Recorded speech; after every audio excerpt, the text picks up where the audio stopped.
What if I told you a grieving rancher found a barefoot girl in the snow, fed her without a word, and in doing so challenged a town, broke the rules of blood and law, and redefined what it means to be a father?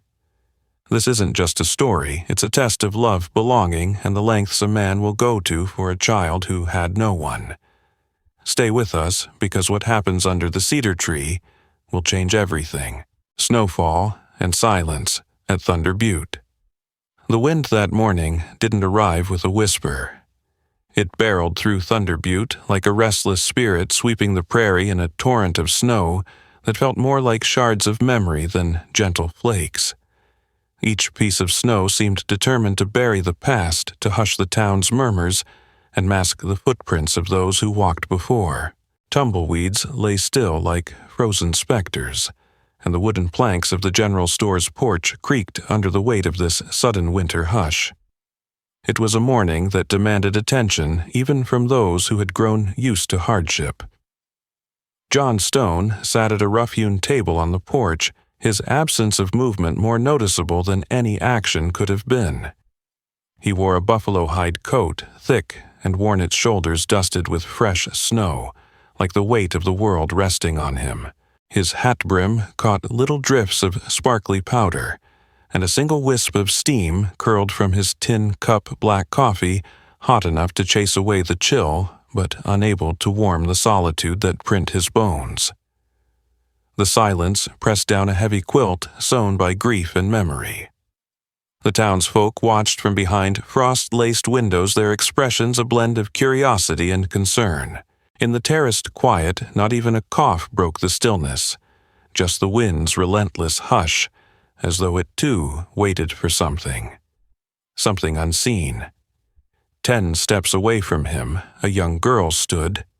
She was barefoot in the snow, her coat a faded blue tapestry of faded hope, worn thin along the edges, as if it had weathered 100 storms. Her dark hair clung to her face in damp streaks, drifting like tobacco smoke in the wind. She didn't cry, didn't blink. Just watched John Stone with eyes the color of thawing mud, tired, wary, and somehow older than her years. She might have stood there for an eternity. The world had paused for her presence. John did not look at her, not once. He didn't nod, nor did he speak, but his hand hovered over a shotgun breakfast he'd clearly forgotten to eat. There were mashed potatoes sitting next to crisp chicken and gravy, so thin it sent wisps of steam into the chill. He stirred the fork and the food set it down. Stirred again. Silently, he slid the entire plate forward. Not enough for her to take by arm's reach, but close. If she leaned in just a little, she could taste warmth. She did. Her toes curled as she climbed onto the bench, silent and slow. A town's worth of eyes followed hearts quickening in their chests. John watched the street his back to her, as though she were part of the morning mist. Another shove the plate moved a few inches. Still no words. The wind rattled the porch's edge as if urging him forward. His voice cracked the silence, low and weathered. "You gonna eat that?" he asked the sudden emptiness. She nodded, uncertain. Took the fork. One shaky bite, then another. She ate like she'd been starving for a long time, and maybe she had been. The mashed potatoes vanished. Then the chicken. Then the gravy cold enough now to sting if she wasn't careful. Her first sob was silent, a hitch in her throat. The second came more audible, soft, but undeniable. Still, she didn't stop. John, listened in the corner of his mind, felt something threaten his chest that he'd thought long gone. From inside the store, someone cleared their throat, then another. A door swung shut behind them. 20 pairs of eyes watched. Some wept. Hard men straightened their backs. Women pressed shawls against their chests. No one spoke, they didn't need to. Each understood that the slow passing of grief often begins with unexpected meals and silent gestures. John lifted his coat and draped it across her shoulders. He didn't touch her, just leaned the coat around her so she could take the warmth. She sniffed shoulders, shaking again, and he sat still, stoic as stone, yet more human than he'd been in years. The moment stretched. Then the sheriff came trudging across the snow. Sheriff Clark Boots, leaving long, deliberate tracks behind him. He stopped a single pace from the porch-dusted snow from his hat and watched. "She's not yours," he said, his voice softer than the wind. John still didn't turn. Still, he didn't argue. Not nobody's now. The sheriff continued. "Fars, I heard last night's froze 'em solid." John looked up. Then he looked at the girl, then the sheriff. He nodded. "That's so." His voice was low, as though the cold took every ounce of volume he might have had. The sheriff nodded too, not unkindly, and moved on. His spurs didn't jingle. No one spoke after that. The wind swept across the town square. John took off his gloves and reached over to the plate, scraped clean save for a few crumbs. The girl's chin lifted. Wariness in her eyes, but also a flicker of trust. "Come on," John said, his voice softer now. "I got coffee waiting inside." The girl nodded. She slipped off the bench, feet still bare, and shuffled toward him. With each step, the hush lifted just a little. John stood pulled open the door and held it for her. Inside, the warmth of the store met her like an embrace. The coffee counter gleamed under lantern light, and behind it, townsfolk returned to their chores, glancing at the two of them with new understanding. But John lingered in the doorway, one hand on the girl's shoulder. The hush was gone, but the moment remained. A fragment of promise.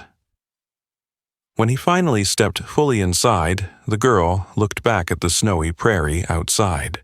She thought she saw those old cedar trees standing taller somehow, as if they recognized her too.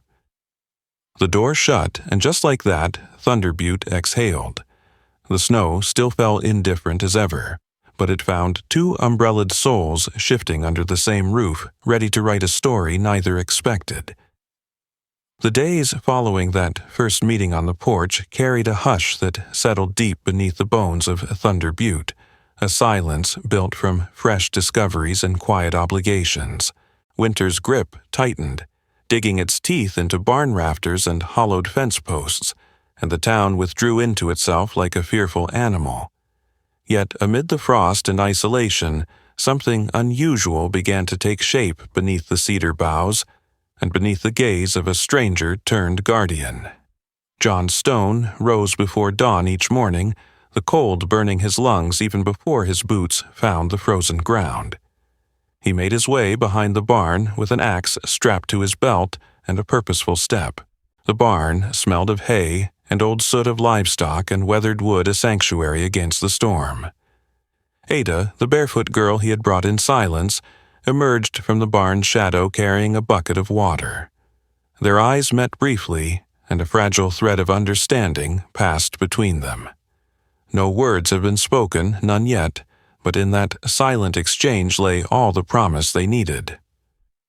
John swung the axe each strike, throwing a spray of snow and splintered wood into the stillness. Splinters flew like small embers. His breath steamed in the crisp morning air, and his arms grew tired with repetition. Beside him, Ada stacked kindling small sticks, brittle and fragile, piled in neat order. Occasionally she paused to brush dew droplets from the wood with her fingers, careful and deliberate. John noticed this. It was a part of her trying to build order in chaos, a child's way of reclaiming control. By midday, when the sun rose higher and light touched the snowdrifts with waning warmth, he'd leave a pair of woolen mittens on the doorstep, handmade, and slightly too big, and a carved wooden spoon. Ada found them by accident, at first eyes wide and uncertain. She would touch them, turn them over, then hide them in the barn corner. It was her way of accepting kindness without gratitude. She didn't know how to say thank you. John understood. He never asked her to. The barn saw no ceremony of speech. Their dialogue existed in work, how she lit the stove, how he prepared coffee, without asking how they avoided words, but not glances. One afternoon, a heavy crate shook under John's boot. Ada knelt to fix it, smoothing her hand across its boards. She worked quietly as if afraid her presence might break the world's fragile peace. It didn't. She helped him bathe the old horse in the stable using cloths to rub it down. The horse trembled from shock, and she spoke the first words John had ever heard from her voice. Easy. Soft, protective, accidental. He paused, watching. She looked at him, saw him watching, and lowered her eyes. He nodded just once, and from that moment he knew nothing would remain the same. At dusk that evening, as the sky bled purple beyond the buttes, they shared supper in the barn loft. Ada stirred the stew she'd drawn from the pot, careful spoonsful into a chipped bowl.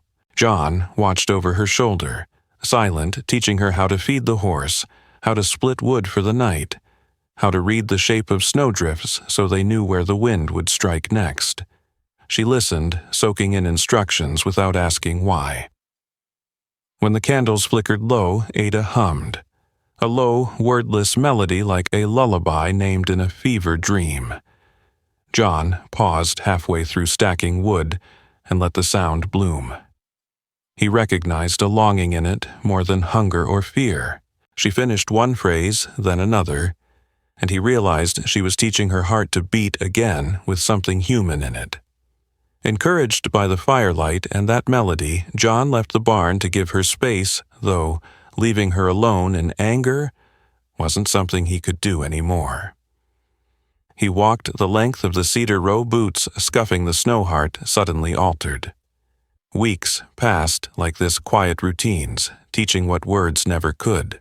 John found a tin of salted peaches hidden in the barn corner, her first unspoken gift. In turn, he pressed a book of the alphabet into her hands, worn too heavy for her small fingers, but real. One night, he found her tracing the letters in candlelight. She spoke them slowly, haltingly. A, D, A. She said her name. Ada. John's throat caught. She had spoken. A miracle disguised as 3 letters. The next morning, he left a piece of chalk beside the barn wall. By midday, the letters ADA were carved into the wood, heavy and sure. He saw her there, wiping a tear from her cheek beneath her faded bonnet. He nodded. She looked up and smiled a full smile, broken and brave. His heart swelled. They stood together, 2 fragile souls leaning on each other against the endless white. At night, when the storms roared, John would fetch the lantern and sit beside Ada as she slept cocooned in blankets. He watched shadows dance across her face and thought of the woman she might become. He felt the weight of that promise and carried it like a first-bought tool in the barn rafters, always present, always needing care. Back in the town, whispers swirled. People watched them work, the land feed, the horse restore the barn. Some nodded approval. Others narrowed their eyes. But when Ada spoke her name aloud for the first time in town in front of the baker's shop, declaring she knew who she was, now the townsfolk paused. Even Mrs. Hall pressed a biscuit into John's hand without saying why, and he knew she understood. Silent moments had shaped them, but now words were coming softer but sturdier than driftwood built into fences. Ada's first word, easy, was her opening gambit. She would learn many more, and John learned to listen to the quiet inside himself that he thought he lost long ago. Their bond, built on wood chips, water buckets, and shared duties, had become unbreakable. The barn was no longer just walls and roof. It was a cradle for new life newly spoken. Even if they never spoke of it, both knew the unspoken words between them carried more weight than any sermon, any vow. They were building something together, trust, belonging, love, without a single one of them ever needing to say it. And that in a place like Thunder Butte, during a time this harsh, was nothing short of a miracle. A miracle made of cold mornings warmed by hot coffee of split logs stacked in neat rows, and of one small girl's first clear word echoing in a barn that would remember them both. They say the ridge holds its own memories, and on that frigid night those memories stirred awake. Snow draped the land like a mourning blanket, muting every sound. John Stone and little Ada returned to the barn after a long day of chores, the wind howling like a distant hymn of loss. Each step they took reminded them of winter's austerity, yet it also carried a weight heavier than frost, the ghosts of the ridge. Inside the barn, the pot-bellied stove offered comfort, but only the kind you share. Ada pulled her coat tighter hair damp from melted snow. John placed a bowl of warmth on the small table, stirred it gently so it glowed like amber, then took his place on the opposite bench. He watched Ada settle into the space she now called hers, but her eyes drifted to the shadows where the ridge pressed its presence against their walls. She lifted something fragile from her pocket, a battered handkerchief edges, frayed, stitched once with love. The colors were faded, mother-made. Her fingers trembled as she lifted it to the light mouth quivering with memories she couldn't yet voice. John remained silent, voice tucked away like a forgotten prayer, knowing this was her moment, her reckoning.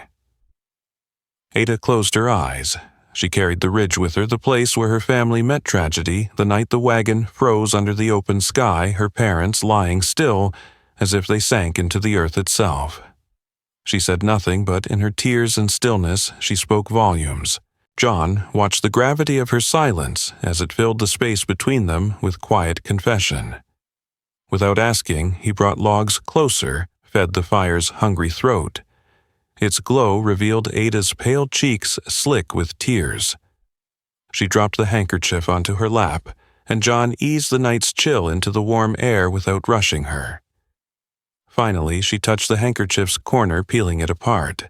She held a small wooden horse carved unevenly, like a child's hope dangling on splinters. She whispered its name for Mama. Voice barely a tremor of sorrow. He swallowed, felt a weight settle in his chest. This was what he feared, the awakening of grief that demanded to be heard, not hidden, not hurried away. So he did nothing but sit beside her across the small wooden table, sharing silence and presence. She glanced at him, eyes hollow with question. He offered a nod, gentle and slow. "It's your choice," he said. No sermon, no pity, just truth. She folded the horse and handkerchief, lifted her chin, and placed them in the embers. The flicker touched her face, then consumed her past in quiet light. She watched until only ashes remained. She didn't cry further. Grief isn't always loud. By dawn, the ridge had released some of its hold. The morning light through barn slats found her tracing the wood grain where she'd carved her name days before. Her breath was measured steady as she murmured, "I'm here now." John, standing in the doorway with a lantern, heard her, and felt relief bloom like spring after a long freeze. That day, he introduced her to a new ritual, teaching her how to pack hay for the animals, how to feel the stable's heartbeat beneath her palm, how to sense wind direction by listening to the barn roof. Each task was a lesson in presence and grounding herself to a new life built beyond loss and free from the ridge's shadow. As they worked, she hummed again the same melody from weeks before, but stronger this time. She paused and asked him the meaning of a verse in the book he'd given her. She wanted words now. Read her letters aloud, letter by letter. They sounded like hope on the wind. Weeks later, John found her at the well. She held the wooden horse now smoothed by fire's memory and dropped it into the water. It floated a few feet backlit by sunrise, then settled calm at the bottom. She watched it disappear, eyelids blinking away the last trace of Ridge's ghosts. She looked at John and offered the first full sentence he'd ever heard her say to him directly. "I'm ready." His throat tightened, but he nodded. That afternoon they rode out to the ridge, not to claim it, but to lay it to rest. Snow crunched beneath their hooves. Cedar trees stood guard. Together they stood at the crosswinds, the ghosts meeting them head-on. Ada knelt and scattered ashes from the ridge relics onto the wind's breath. She said in a firm voice, "You don't have to follow me." Then she stood and looked at John, steady and grounded like those cedars. "I won't. I belong here now." John placed a hand on her shoulder, solid and unashamed. He had chosen this journey, but she had chosen herself. That choice was the miracle, the proof that even the deepest wounds can give rise to something new. They rode home beneath winter's pale sky, the ridge behind them, and Ada hummed with ease. John listened heart fuller than he expected, because healing is not an end to memory, but a beginning to love. Whispers and trials. The wind had grown quieter by the time Henry Carter rode into Thunder Butte, but the conversations it left behind roared with tension. Snow had been falling steadily for days, obscuring old tracks and burying memories in blank sheets, but rumors persisted and grew louder each morning. John Stone and Ada had built a fragile sanctuary from the storm's cold. Headlines in every whispered glance or furtive murmur formed a chorus. Who was this man caring for a stranger? Who placed this girl in his quiet home? There was no malice, only unease. Thunder Butte was small, its folks close-knit and cautious. They believed in bloodlines and the law, passing from father to son, mother to daughter, binding a child to kin. Yet here was John Stone, no kin of Ada, offering warmth and care that transcended pedigree. What right did he have? It was late afternoon when Henry Carter arrived, tall wool coat, buttoned high, the edges of his boots wet with snow. He dismounted in front of the saloon loan horseshoe print marking his entrance. He carried a letter, Ada's only link to a world she barely remembered. He entered the saloon, head held steady, and spoke in a voice that carried across the room. "This is my cousin," he announced, showing a faded document with her name. Ada May Carter. "I've come to bring her home." The silence that followed was loaded. Townsfolk stopped mid-sip and mid-chatter. Women clasped their shawls tighter. Farmers lingering near the potbelly stove straightened. Eyes flickered to the door to John and then back to the letter. John Stone sat near the back boots, planted firmly on the floor. Across from him, Ada stood silent and small, her blue coat seeming even more faded now. She could read their confusion, the unspoken question in every face. Cousin was such a fragile word, burdened by expectation. She didn't reach for Henry's hand, only gazed at it like a stranger offering her something she wasn't sure she wanted. The murmur snowballed into a cry for a meeting. A gathering in the town hall was arranged for the next morning. Ada returned to the barn that night with her head bowed. She didn't speak of Henry. John handed her hot broth and gentle pats to her shoulder. He said nothing more. Words had become unpredictable, emotions raw and unsteady. By dawn, the town hall was filled to capacity. Candles burned against the early gloom. Henry stood at the front, holding the letter and Ada's faded photograph. He spoke of family ties, belonging of a better future in Wyoming, where his wife was waiting, where schools operated through summer and spring, not just weathered by survival. Then it was John's turn. He cleared his throat softly, voice low but firm. "Ada doesn't need passing papers," he said. The room bristled. Eyes turned, jaws clenched. He continued gently. "She needs care, understanding, a place to heal. I didn't plan for this, but I showed up. I stayed." He looked at Ada. "I will choose her every day, not because I'm entitled, but because she chose to stay." There was a hush so complete it was almost holy. But then Henry stepped forward, raising the question everyone feared to voice. But what if kin blood matters in this valley? Ada's eyes traveled the room. She swallowed once, then she spoke. Her voice was soft but carried. "He may not be family by blood, but family is more than paper and names. It's kindness at dawn. It's someone convinced you belong when you thought you didn't." She paused and then looked at John. He stayed. Heads nodded, faces softened. And when Henry's shoulders sagged, he stepped aside. He placed the letter on the desk, nodded to Ada, and left town without another word. Silence gripped the hall for a fraction longer. Then a woman named Mary Jenkins, matronly known for her no-nonsense baking, stood and declared, "We are a community, not just a collection of surnames. If Ada says she belongs here, so be it." A ripple of murmurs followed her lead. One by one, neighbors rose in support. Sheriff Clark swallowed hard and said, "Ada stays." A farmer named Tom Willis, whose children had only just outgrown her, added, "We'll treat her as kin, one and all." Ada turned to John, eyes shining. He nodded, shoulders releasing years of burden. The trials had passed.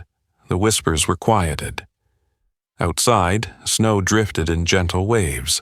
As the sun broke the horizon, casting long shadows across the white roofs, John took Ada's hand and led her out. At the barn, she looked back toward the town. Fear might linger, but belonging had taken root. John handed her a small sapling cedar like the one they had planted before. She pressed it into her coat. "For new beginnings," he said quietly. They planted it at the barn's base, fingertips brushing earth. Snow melted just enough around their hands to soak in the promise of spring. In that moment they understood this truth: belonging earns its space not by blood, but by sacrifice, by love, and by choosing one another despite the storm. And though the ridge and the wind could test them again, they had found the courage to speak, to choose, and to stand together against the whispers. As they walked inside the barn, filled with new warmth from the stove, from the hearth, and from two hearts no longer stilled by fear. And Thunder Butte understood some trials break us, but some forge us into family. They called it the choice beneath the cedar tree, not because one moment made it so, but because that sapling had stood witness to every decision, every tremor in the heart that led to this day. The cedar grove sat quietly beyond the barn, its evergreen branches dusted with snow, ancient and solemn. Their roots reached deep anchoring soil that had weathered storms and seasons, much like the town of Thunder Butte itself. But today, that grove would bear witness to something new, a family defined not by blood, but by love and choice. The morning light was pale and steady, seeping through overcast skies. Townspeople emerged slowly from their homes, drawn by a mixture of curiosity and hope. They gathered quietly among the cedar's boots, crunching on crusted snow. Some held scarves against their mouths, fogging the cold air. Others stepped carefully, unsure if this moment was right or needed, but knowing instinctively that they were part of something bigger than ordinary life in a frontier settlement. John Stone stood beside this young cedar, its thin trunk trembling in his gloved hands. Ada, now taller and steadier than anyone would have expected, stood next to him, her small hand tucked in his. She wore the same faded blue coat that had carried her through the worst nights, but now it felt like armor, evidence of battles won not lost. John knelt near the base of the sapling, his breath rising in gentle clouds. He patted the snow aside to find bare earth, a few brown needles and twigs scattered around. Carefully, he set the roots into the soil, smoothing the ground with care. Then he placed his tools away, stepping back so Ada could take her turn. She lowered to her knees, her gloves brushing pine needles aside, and pressed the edge of the trunk with deliberate gentleness enough to anchor the young tree, but without breaking its fragile resilience. Above them, townsfolk watched in respectful silence. Some faces were old and lined with worry, others young with fresh certainty. Mrs. Hall, the baker, held a small woven ribbon of cedar sprigs tied in her apron pocket. Tom Willis, the farmer, folded his arms over a body that once would have stayed home. Instead, he stood firm, feeling history in motion. Sheriff Clark's hat brim cast a shadow but not his presence. He stood above Ada's shoulder, a quiet protector acknowledging this change. John rose and set down the small spade. He took a hand-carved wooden plaque from his coat pocket, its letters freshly burned in neat script, Ada and John, family by choice. He fastened it gently to a post beside the cedar, as though giving the tree its first name. Ada stood next to him, her breath steady, her eyes bright. She reached out and slid her small fingers across the plaque, feeling the warmth of the words beneath rough wood. A hush, as thick as the snow, settled in the grove. John cleared his throat. His gaze flicked to those assembled. Mr. Willis stepped forward, carrying the judge's letter folded with careful creases and marked with official seals. He opened it and read aloud. In the matter of guardianship, I hereby grant full legal guardianship of Ada Mae Smith to Jonathan Stone of Thunder Butte, dated 23rd of February, County of Lawrence, State of Dakota. Each word seemed to settle like snowflakes on branches. Hearts held and exhaled. Some blinked back tears.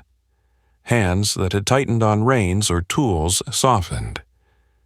Then Ada stepped forward.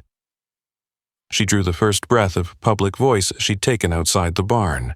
I didn't ask to belong, she said simply, but the words carried weight that made grown men clutch their coats. But when storms came, he stayed. When nights were lonely, he stayed. When I didn't speak, he stayed. She looked directly at John, who stood with head bowed so she didn't have to look up, and said quietly, "So I stay too." She straightened, lifted her face to the trees, to the people, to the world she chose. A light breeze wound through the cedars and rustled the needles, a quiet applause. Mrs. Hall stepped forward and placed the ribbon of cedar around the base of the plaque, green and hopeful against the cold wood. Tears leaked quietly from her eyes. Tom Willis cleared his throat.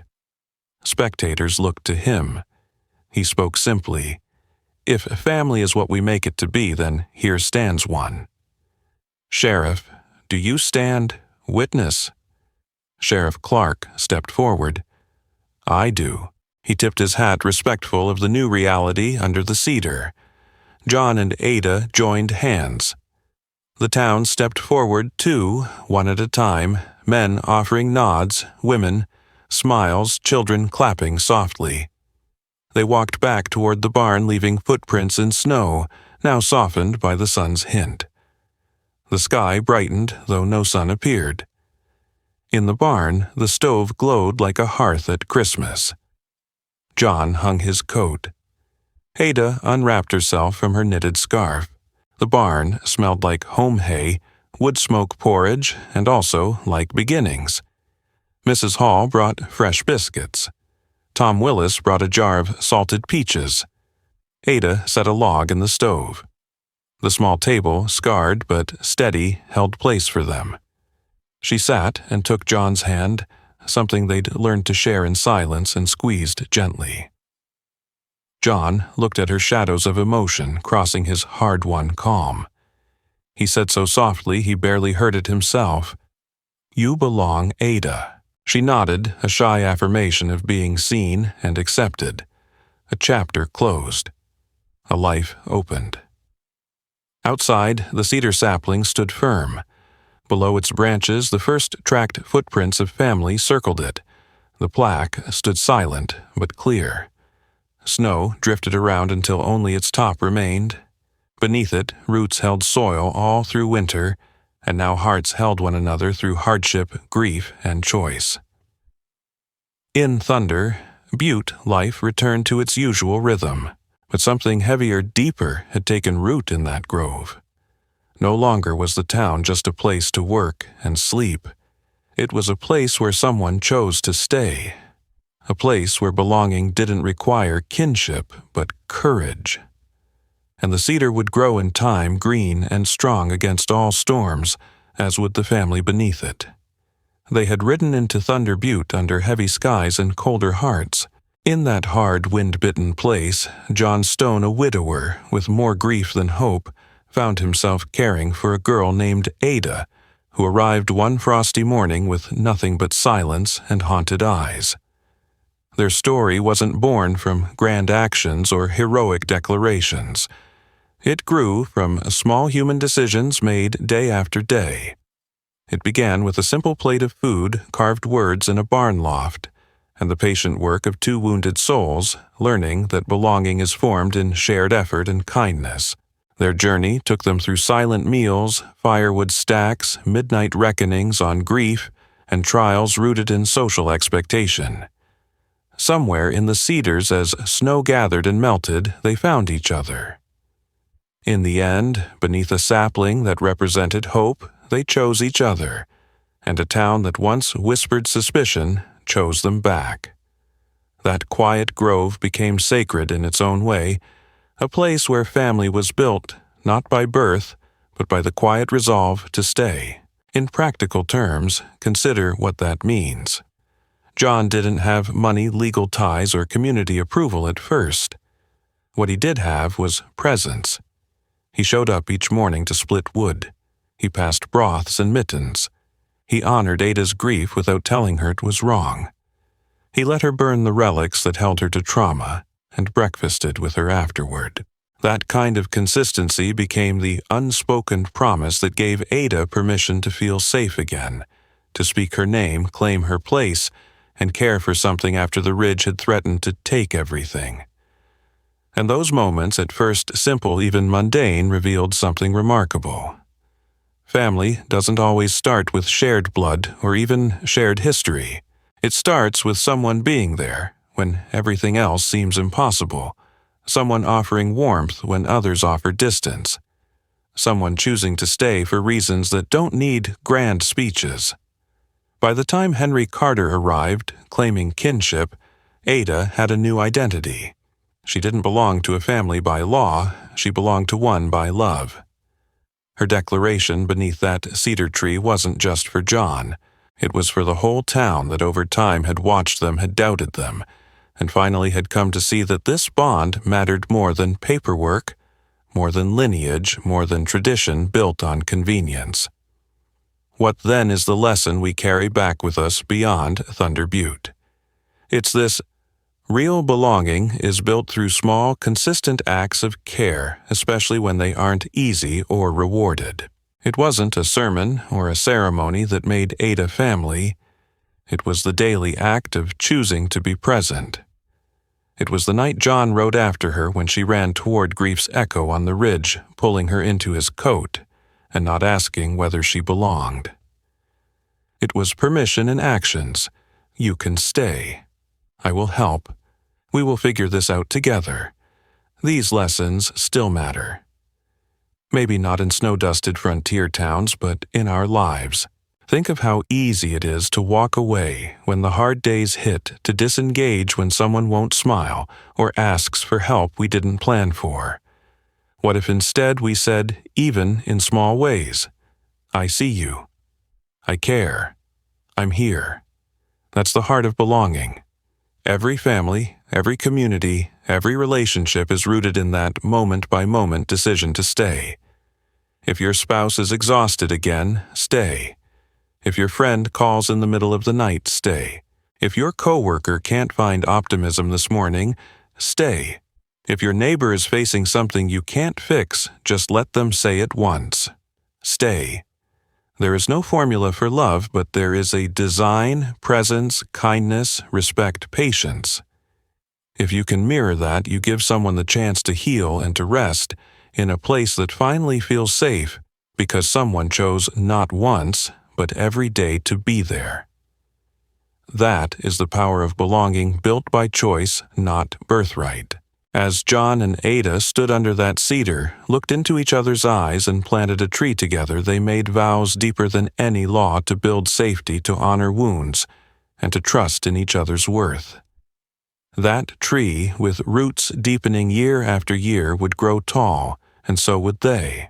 So, dear viewer, as you close this chapter of their story, I invite you to think, what small kindness can you choose today? Who can you just listen to, hold space for, or share bread with? What saplings of belonging can you plant in your world, steady and slow? If you found meaning in John and Ada's journey, if the idea of choosing family over convenience moved you, I hope you'll stay with us. Subscribe to our channel to hear more stories of ordinary people, resilient hearts, and moments of unexpected grace unfolding in everyday places. Your support means we can keep sharing the quiet, powerful tales that remind us why staying truly staying is one of the bravest acts of all. So don't just watch Belong. Subscribe now. Let's grow this forest of stories and of belonging together.